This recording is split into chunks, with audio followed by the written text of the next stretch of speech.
All right, as promised, I'm putting together just a quick little tutorial explanation, I guess, on these photos. We'll concentrate on this one here. You can see the raw one sneaking in the background over to the left. But this picture right here, it was a bright sunny day, which you can tell by just looking at the way the sun was coming in over here. So the sun was behind the memorial. That's what these columns are. They're 9/11 memorial. And I have my assistant standing right here, just off camera, pointing a B1 light right at the bride's face on TTL or TTL. If you're not familiar with the B1 lights, get familiar with them. They're awesome. If you know about them, you're most likely addicted to them like I am. But they're basically an off-camera flash on crack. So they're super, super powerful. They have TTL. You don't have any cords or battery attachments or anything like that.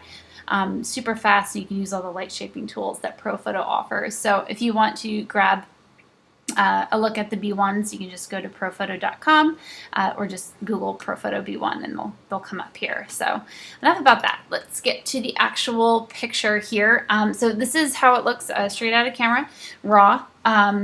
I'm going to go ahead and add my import settings here. The import settings that I have, you can look how they popped up over here on the right hand side. So the exposure is just down slightly. I add a little contrast, tone down the highlights, bring up the shadows, tone down the blacks. My clarity comes down to -11, and that's usually for skin tones, but for this one I'm going to actually pull up the clarity because I want more of it in an image like this. The saturation is down, as well as the red, orange, and yellow luminance up, and particularly the red, orange, yellow saturation down. And I do that because it affects the skin tones. I'm in New Jersey, and a lot of people like to spray tan, so I find that just is a nice import setting that I use off the bat that helps. What else do I have here? Detail, just a little bit of sharpening, noise reduction, which I'm actually going to pull down because I shot this at ISO 100. These are my settings here. ISO 100, it was a 5D Mark II with a 24mm lens, shot at f14, 1/200th of a second. I do have the camera calibration set to 2012 and then camera landscape on the profile. So those are just my basic settings. I don't do a whole lot to these. You saw me adjust the clarity. I do check out my histogram. It looks like the exposure needs to come down just a little bit, so I'll do that. It looks like some blacks need to come in here as well, so I'll pull those in a little bit. And right off the bat, you're like, oh my goodness, look at her skin. It's a little crazy, but I'm going to make those adjustments elsewhere. I'm going to go into my brush set here. And my brush set, for the most part, is full of these LRT brushes. And what that is the Lightroom Retouching Toolkit that I just found. You can find that at lightroomretouching.com. And you can use a promo code. I talked them into giving me a promo code, so all of you guys can have it. It's just $10 off. Use the code JOY10. Yeah, my middle name and the number 10, so really creative. So what I'm going to do here is I have all of these different ways of adjusting this image in a way that I normally would do in Photoshop, but I can do it right here in Lightroom, which is better because who wants to use multiple programs to edit one photo, especially since I did this the night of. This is a same day edit image. I do not have time to be jumping around in different programs. I don't know what just happened there. All right, so the first thing that I need to do is I need to brighten here. So I'm just going to go to the brighten brush. There are other brushes if you wanted to go to, brighten plus, and it's a little bit more intense. Let's actually start there, because the first thing I need to do is brighten her, because she got darkened along with my exposure adjustment there, so she needs to be brought up a bit. I can adjust this more if I want to go and do it exactly the way I want to. So maybe I'll pull that up just a little bit more, and I think that looks good. One of the other things that I'm going to do, and I'm going to use a new brush and go into this reduce redness, because again, the red in the skin tone is just something that drives me absolutely crazy, really just drives me bonkers.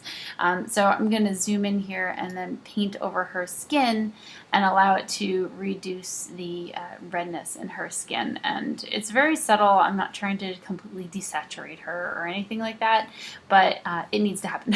We need a little bit of that happening here. So I can just take a look and real quick at the difference.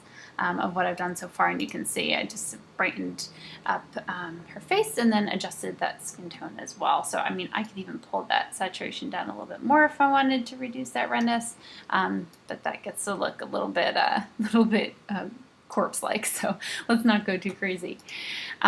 I could, if I want to, go into my beauty brush and just smooth out her skin, but being that she's a little bit smaller in here, further away, you know, I really don't need to do that.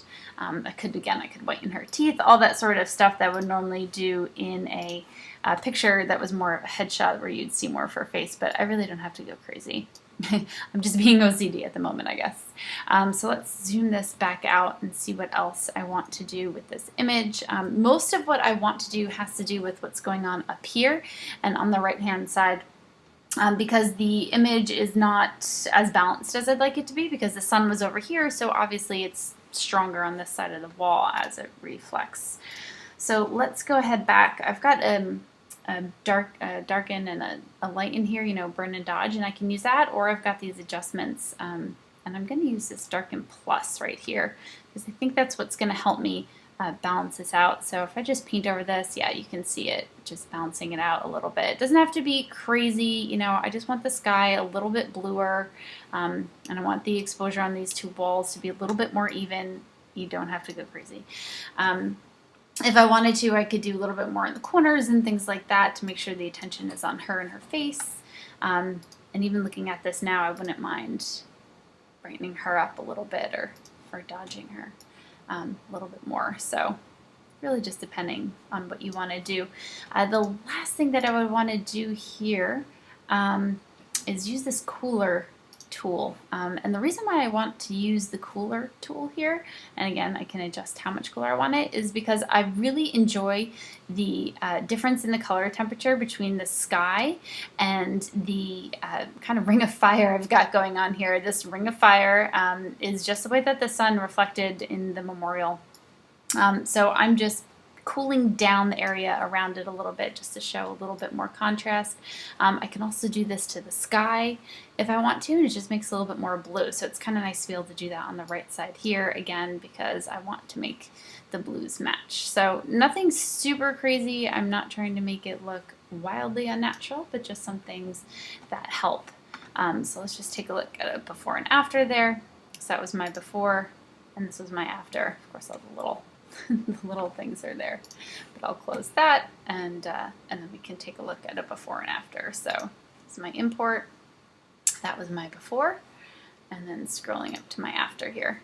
So a lot more color, a lot more pop, definitely more focus on her, and I can get more, you know, keep going with that if I want to, and I can pull this into Photoshop if I wanted to do something else to it, but this looks pretty good for me, so I'm pretty happy. I did decide to come in here into Photoshop after exporting from Lightroom, just so you can see some of the things I would do in Photoshop, since I did Photoshop that image as well, and it's nothing crazy. All I'm really doing is using my actions here. They're Far Green Country actions, and I'll post the link to that.